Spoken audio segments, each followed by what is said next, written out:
Olá. Bem, hoje falaremos sobre classificação e filogenia das plantas. Só relembrando aqui os grupos de plantas existentes, dentre os seres vivos, nós temos 4 grupos definidos: o grupo das briófitas, das pteridófitas, gimnospermas e angiospermas. Esses grupos, eles são grupos de plantas que têm em comum algumas características que um grupo de alga possui, que é o grupo das algas verdes, os prováveis ancestrais, ou que compartilham o mesmo ancestral das plantas. Como, por exemplo, 3 características que as algas verdes compartilham com as plantas. Presença de clorofila A e B é uma característica compartilhada. A reserva energética de amino também é outra característica que as algas verdes compartilham com as plantas. E tem uma terceira, que seria a composição da parede celular por celulose. Certo? Então, dos grupos de algas existentes, que são as chamadas halófitas, as algas verdes seriam as que mais se aproximam do grupo das plantas. No entanto, existe uma diferença marcante entre algas verdes e plantas, que está residida em 2 pontos. O primeiro ponto: alga verde, algas em geral, incluindo as algas verdes, elas não possuem organização corpórea, porque elas não têm tecido diferenciados, enquanto que as plantas, na sua grande maioria, apresentam uma grande diferenciação de tecidos. Certo?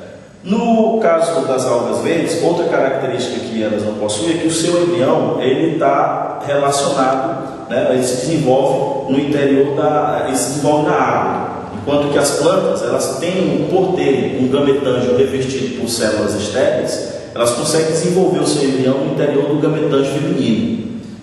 O que caracteriza essas plantas como sendo embriófitas, porque o seu embrião fica retido durante todo o período embrionário no gametângio feminino. Então essas são algumas características que fizeram com que os taxonomistas mais recentes diferenciasse o grupo das algas e das plantas. Porque na antiga classificação, que é de Whittaker, que data de 1969, ele incluía 3 grupos de algas no reino das plantas, que seriam as clorofícias, rodofícias e feofícias.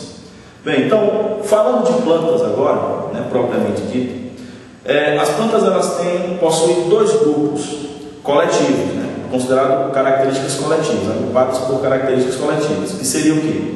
O grupo das plantas avasculares, qual se inclui as briófitas, e o grupo das plantas vasculares, ou também chamada de traqueófitas, que seriam as plantas associadas, que possuem vários condutores de seiva. Então, as plantas traqueófitas, elas subdividem em pteridófita, é a primeira planta vascular, gimnospermas e angiospermas. O grupo das pteridófitas, ela possui vasocondutor, no entanto, não possui semente. Certo? Enquanto gimnosperma e angiosperma, além de possuir vasocondutor, possuem também semente. O que enquadra o grupo das gimnospermas e angiospermas na categoria de espermatófitas. Espermatófitas são plantas com semente.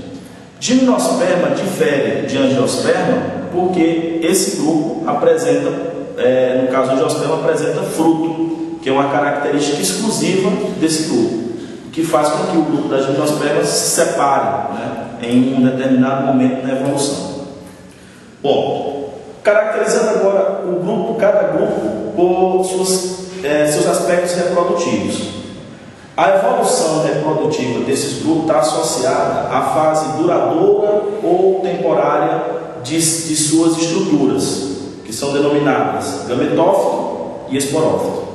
O gametófito ele tem uma tendência evolutiva, a partir de briófitas, de reduzir ao longo da evolução. Certo? Então, nas briófitas, o gametófito ele seria a fase duradoura e o esporófito a fase temporária. Só lembrando que o gametófito é a estrutura da planta associada à formação de gametas. E esses gametas são formados por mitose.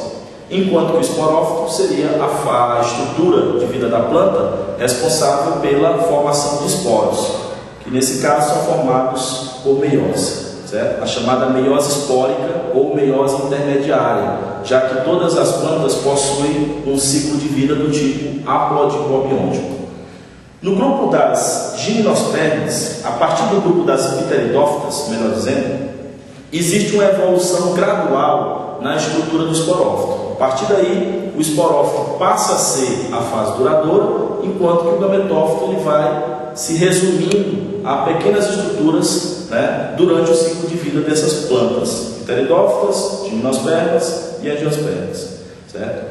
O gametófito das pteridófitas recebe um nome específico, que seria o prótamo, que no caso das samambaias, ele é hermafrodita, possui tanto o gametângio feminino como o gametângio masculino, certo? Então ele é responsável pela produção de anterozoides e biosfera no mesmo gametófito. No caso das gimnospermas, certo? As gimnospermas, juntamente com as angiospermas, são classificadas como espermatófitas. E elas também possuem uma característica exclusiva, que seria a presença de tubo polínico, o que garantiu para essas plantas, desses dois grupos, gimnosperma e angiosperma, uma independência da água para a fecundação. É outra característica importante evolutiva que deve ser lembrada, né, para o grupo das plantas, o surgimento do tubo polínico.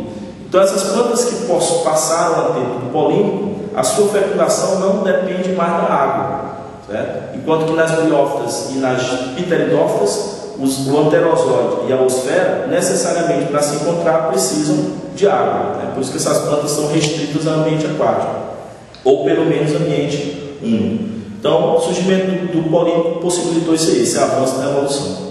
Tá? Então, gimnosperma e angiosperma, elas possuem o seu gametófito sendo o chamado tubo polínico. Ele representa o gametófito desses dois grupos.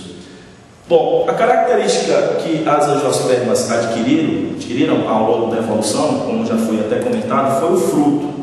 Então essas plantas, ao adquirirem frutos, fruto, elas garantiram um maior poder de dispersão. Por essa razão, as angiospermas são as plantas mais diversificadas de todas, certo? Mais diversificadas de todas, porque o fruto ele termina sendo um atrativo para animais, né, como por exemplo aves, morcegos, certo? Que possibilitam a maior dispersão dessas espécies de plantas pelo mundo.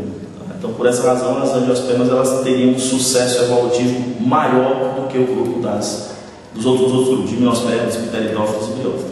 Bem, então aqui foram algumas dicas de alguns grupos de plantas que eu tentei relacionar a classificação, a caracterização de cada grupo e os aspectos filogenéticos que vão relacionar a evolução de cada um desses grupos.